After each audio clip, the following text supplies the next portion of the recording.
किस्से कहानियाँ with motivation channel में आपका बहुत बहुत स्वागत है। तो दोस्तों, आज की हमारी कहानी है एक बुजुर्ग ससुर और उसकी मजबूरी की। घर में नई बहू के गृह प्रवेश से घर में खुशी का माहौल था। सुनीता जी ने बहू से कहा, आओ बहू, नए घर में तुम्हारा स्वागत है। अब तुम आकर अपने घर को संभालो और मुझे एक नन्हा सा पोता दे दो। पीछे से अशोक जी भी बोल उठे, हाँ बहू, अब अपना घर और अपनी जिम्मेदारी खुद ही संभालो और हमें मुक्त करो इस जिम्मेदारी से। वे दोनों कुछ और बोलते, इससे पहले ही आभा घर में कलश को गिराते हुए बोली, सुनो सासू माँ, मैं कोई बाजार से खरीद कर लाई हुई मशीन नहीं हूँ जिसको तुम ऑर्डर दोगी कि खाना बना लो, कपड़े धो लो, झाड़ू लगा लो और मैं ये सब करूँगी। मैं कोई नौकरानी नहीं हूँ, समझी तुम? मैं कुछ नहीं करूँगी। वह कदम आगे बढ़ाती हुई अपने ससुर से बोली, और हाँ पापा जी, मेरा मतलब है ससुर जी, मैं कोई तुम्हारी पुरानी पेंशन की योजना नहीं हूँ जो तुम्हारी जिम्मेदारी खत्म करेगी। तुमने तो पूरी टीम बुला ली है, इतने सारे लोगों को बुला रखा है। रिश्तेदारों की तरफ देखकर बोली, तुम सब क्यों खड़े हो? कोई काम धाम नहीं है क्या? नई बहू का ऐसा बर्ताव देखकर सभी चौंक गए। सुनीता जी ने अशोक जी से कहा, ये कैसे बात कर रही है? मैं बात करती हूँ इससे। अशोक जी ने सुनीता जी को समझाते हुए बोला, अपना घर छोड़कर आई है तो चिड़चिड़ापन होगा, तुम कुछ मत कहना, धीरे धीरे ठीक हो जाएगी। अगली सुबह सुनीता जी ने बहू से कहा, बहू, मैंने सब्जी काट दी है, तुम अपने स्वाद के अनुसार सब्जी बना लेना, हम उसी को खा लेंगे। आभा ने सब्जी उठाई और रसोई में जाकर सब्जी बनाने लगी। सुनीता जी ने सोचा, अशोक जी ठीक ही कह रहे थे, शायद अपना घर छोड़कर आई है इसीलिए। वह ये सब सोच ही रही थी कि आभा ने सब्जी के बर्तन में सारी हल्दी मिर्च का डब्बा खोलकर पलट दिया। अरे बहू, ये क्या कर रही हो? तुम्हें खाना नहीं बनाना था तो मुझे कह देती, मैं खाना बना लेती। वह बोली, बुढ़िया, मैंने कहा था ना, मैं तेरी कोई नौकरानी नहीं हूँ, मैं कोई काम नहीं करूँगी, समझी? बहू का ऐसा व्यवहार देखकर सुनीता जी अचंभित थीं। खैर, उन्हें क्या पता था कि ये तो अभी शुरुआत थी, आगे आगे उन सबको न जाने क्या क्या झेलना था। अगली सुबह जब अशोक जी बाहर लॉन में बैठे थे, तभी उन्हें अंदर से गिलास गिरने की आवाज़ आई। बेचारे सीधे स्वभाव अंदर अपने बेटे के कमरे में गए तो जाकर देखा कि कांच का गिलास टूटा हुआ पड़ा है। उन्हें क्या पता था कि ये उनकी बहू की साजिश थी। उन्हें गलत साबित करने के लिए उसने ये सब किया था। बेचारे जैसे ही कमरे में आए, बहू अपने बाथरूम से निकली और बोली, बुढ़े, तुझे शर्म नहीं आती? अपनी बेटी जैसी बहू को नहाते हुए देखने के लिए आया है? उन्होंने कहा, नहीं बहू, मैं तो कुछ गिरने की आवाज़ सुनकर अंदर आया हूँ। वह बोली, चुप कर बुढ़े, तुझे तो मुझे अपना ससुर कहते हुए भी शर्म आ रही है। रुक, मैं अभी शोर मचाती हूँ, देख तेरी इज्जत की कैसे धज्जी उड़ाती हूँ। शोर सुनकर सुनीता जी भी आ गईं। अशोक जी बोले, नहीं बहू, मैं तेरे हाथ जोड़ता हूँ, पैर पड़ता हूँ, मुझे माफ़ कर दे। वह बोली, अच्छा बूढ़े, चल तो मेरे पैर छू। अपना पैर अशोक जी की तरफ बढ़ाते हुए आभा बोली। बेचारे अशोक जी क्लेश न हो इसकी वजह से आभा के पैर छूने लगे। बेचारी सुनीता जी से यह सब देखा नहीं जा रहा था। यह सब भी वे दोनों अपने बेटे की वजह से सहन कर रहे थे। इतने से भी आभा का मन न भरा तो वह बोली, ये तो हुई तेरी माफ़ी, अब मेरे कमरे में आने की अलग सजा। चल, कान पकड़कर उठक बैठक लगा। बेचारे रोते रोते बहू की हर बात मान गए। सोचा कि बहू कम से कम बेटे के साथ तो ठीक होगी, उन्हें क्या पता था कि सुमित की हालत उनसे भी ज़्यादा खराब थी। शाम को सुमित ऑफिस से आया तो बोला, माँ पापा आप इस शादी से खुश तो हैं ना? दोनों ने झूठी हंसी दिखाते हुए कहा, हाँ बेटा हम तो बहुत खुश हैं। सुमित तुम हाथ मुंह धो आओ बेटा, मैं खाना लगा देती हूँ। माँ आभा कहाँ है? वो तो अपने कमरे में ही रहती है बेटा, और हम भी उसे डिस्टर्ब नहीं करते। आभा सीढ़ी से उतरती हुई सारी बात सुन लेती है और बोलती है, मेरी बुराई करके तुम दोनों का पेट भर गया हो तो खाना देगा मुझे कोई? जब देखो बेटे के कान भरते रहते हैं। सुमित मेरा खाना भी कमरे में ले आना। सुमित बहू का खाना ले जा बेटा, जा। सुनीता जी ने थाली लगाते हुए बोला। सुमित ने जाकर खाना बेड पर रख दिया और कहा, खा लो खाना, ज़्यादा बोलकर एनर्जी वेस्ट हो गई होगी तुम्हारी। आभा बोली, खुशबू तो बहुत अच्छी आ रही है। हाँ मेरी माँ ने बनाया है, अच्छा क्यों नहीं होगा? सुमित बोला। आभा बोली, क्या माँ माँ की रट लगा रखी है तुमने? मैं भी तो अपना घर छोड़कर आई हूँ।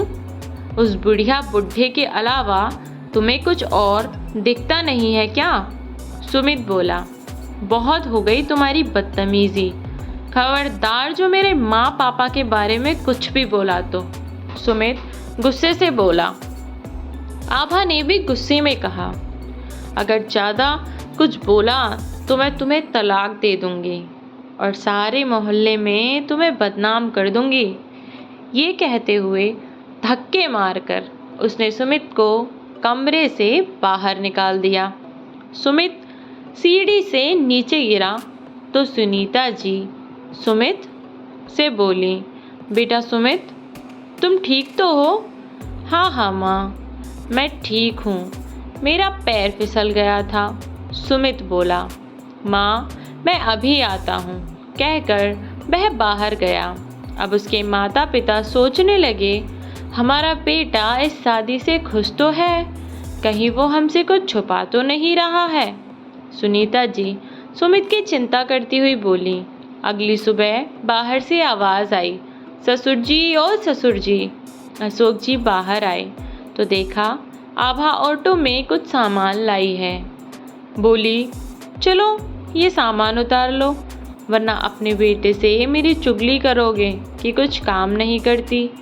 सामान बहुत भारी था, जिसे उठाते हुए बेचारे अशोक जी के कमर में दर्द हो रहा था।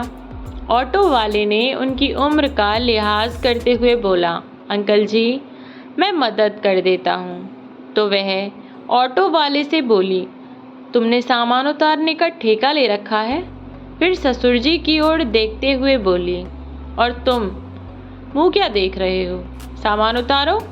बेचारे अशोक जी सामान उतारने लगे तो सुमन जी भी उनकी मदद करने लगी। तभी आभा ने सुमन जी के पैर में अपना पैर अड़ा दिया, जिससे सुमन जी गिर गईं और उनको चोट लग गई। डॉक्टर ने उन्हें 1 महीने बेड रेस्ट करने को कहा। उधर आभा के माता पिता भी आए तो डॉक्टर की बात सुनकर वे बोले, अब ये क्या नई मुसीबत है, अब ये 1 महीने बेड रेस्ट करेंगी तो घर का काम कौन करेगा? आभा के पिता बोले, अशोक जी आप कर लेना ये काम, मेरी बेटी तो कोई काम नहीं करेगी।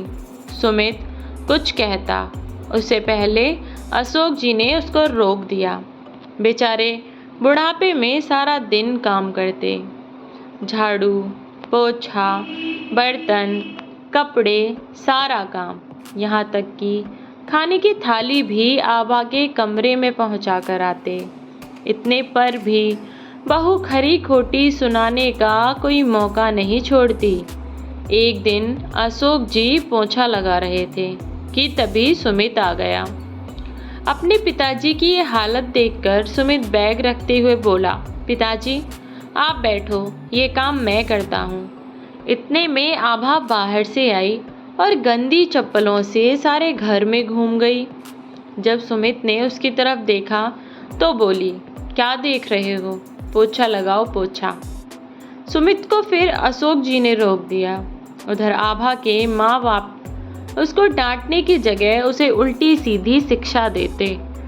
अगली सुबह सुमित, सुनीता जी और अशोक बैठे थे कि आभा ने आकर अपनी सास के पैर छुए तो सब चौंक गए। वह बोली, ये लो प्रॉपर्टी के पेपर और इन पर सिग्नेचर करो। आज से ये सारी प्रॉपर्टी मेरी है। सुमित बोला, पिताजी हरगिज सिग्नेचर नहीं करेंगे। आभा बोली, बुढ़े सुनाई नहीं देता? मैंने कहा सिग्नेचर कर। जब अशोक जी ने इनकार किया तो आभा ने उन्हें थप्पड़ मारने के लिए हाथ उठा लिया। सुमित ने हाथ पकड़ते हुए कहा, बहुत हो चुकी तेरी बदतमीजी, निकल मेरे घर से। सुमित ने घसीट कर उसे अपने घर से बाहर निकाल फेंका तो आभा ने कहा, सुमित तुझे थप्पड़ और मेरी बेइज्जती बहुत महंगी पड़ेंगी। मैं तुझे और तेरे सारे घर वालों को सारे में बदनाम कर दूंगी। सुमित ने कहा, जा जा देखा जाएगा। अगली सुबह दरवाजे पर बहुत शोर मच रहा था। अशोक, ओ अशोक, बाहर निकल, घर में क्या छिपकर बैठा है?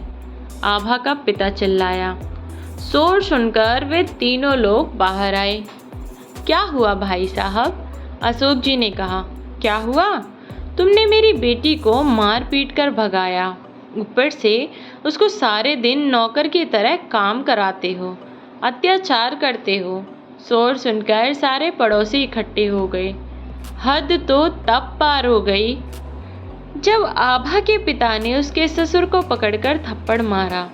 उसकी माँ बोली, इसने एक औरत का अपमान किया है, इसको औरत ही सजा देगी। सुमित को 4-5 लोगों ने पकड़ लिया। वह चीखता रहा, छोड़ दो मेरे पापा को। फिर किसी ने भी उसकी एक न सुनी। आभा के पिता ने अशोक जी को लात घूंसों से मारा, थप्पड़ मारे। आभा की माँ ने उन्हें अपनी चप्पल से पीटा और सब लोग बुत बनकर तमाशा देखते रहे। किसी ने कुछ नहीं किया। आभा का बाप बोला, मेरी बेटी इसी घर में रहेगी। आज के बाद कोई उससे कुछ नहीं कहेगा। इस बेइज्जती को अशोक जी सहन नहीं कर पा रहे थे। यह सब देखकर तीनों बहुत रोए। आभा बोली, देख ले सुमित, मैंने तुझे कहा था ना, मेरी बेइज्जती महंगी पड़ेगी तुझे। रोते हुए मन ही मन उस घड़ी को सुमित कोस रहा था जब उसकी शादी आभा से हुई थी। ऐसे ही रोते छींकते रात हुई और फिर वो हुआ जिसकी किसी ने कल्पना भी नहीं की थी। रात को सबके सो जाने के बाद अशोक जी, जिन्होंने अपनी पूरी जिंदगी इज्जत इतनी कमाई, आज उनकी बहू के झूठे आरोपों ने 1 मिनट में सब मिट्टी में मिला दी। वह अपनी बेइज्जती बर्दाश्त नहीं कर पाए और मिट्टी का तेल डालकर खुद में आग लगा दी। शायद अशोक जी जानते थे कि आभा से उनके परिवार का पीछा छुड़ाने का कोई तरीका नहीं है। जैसे ही चीख पुकार हुई, सुमित और सुनीता जी तुरंत उन्हें लेकर हॉस्पिटल भागे, लेकिन तब तक बहुत देर हो चुकी थी। सुबह तक सुमित और सुनीता जी का तो रो रो कर बुरा हाल था। तभी आभा आई और बोली, जिसको जाना था वो चला गया। मेरे सर में दर्द हो रहा है। और हाँ बुढ़िया, चल भूख लग रही है, खाना बना दे। तभी पुलिस वहाँ आई और अपने ससुर को आत्महत्या के लिए उकसाने के लिए आभा को जेल ले गई। आभा बोली, क्या सबूत है तुम्हारे पास कि मेरी वजह से हुआ है यह सब? तब सुमित ने उसे वो चिट्ठी दिखाई जिसे मरने से पहले अशोक जी लिख कर गए थे। चिट्ठी में लिखा था, सुमन, मुझे माफ़ कर देना। 7 जन्मों का वादा करके मैं आज तुम्हें छोड़कर जा रहा हूँ। हम तो बहू को बेटी बनाकर घर लाए थे। उसकी छोटी बड़ी सारी गलती ये सोचकर माफ़ करते रहे कि अपना घर छोड़कर आई है। मैंने ज़िंदगी में जितनी भी इज्जत कमाई, आज मेरी सारी इज्जत सब चली गई। मैं जानता हूँ कि अब शायद इस सब से हम कभी छुटकारा नहीं पा सकते, पर शायद मेरी मौत से तुम और सुमित इसके अत्याचार से आज़ाद हो जाओ। हो सके तो मुझे माफ़ करना। तुम्हारा अशोक। दोस्तों, अशोक जी की मौत से सुमित और सुनीता जी को आभा से छुटकारा तो मिल गया। आभा को जेल भी हो गई, पर क्या अशोक जी की मौत के अलावा कोई और रास्ता नहीं था? तो दोस्तों, इस कहानी से हमें सीख मिलती है कि इंसान को ज़रूरत से ज़्यादा अच्छा भी नहीं होना चाहिए। अगर सुमित और उसका परिवार पहले ही हिम्मत करते तो शायद आज अशोक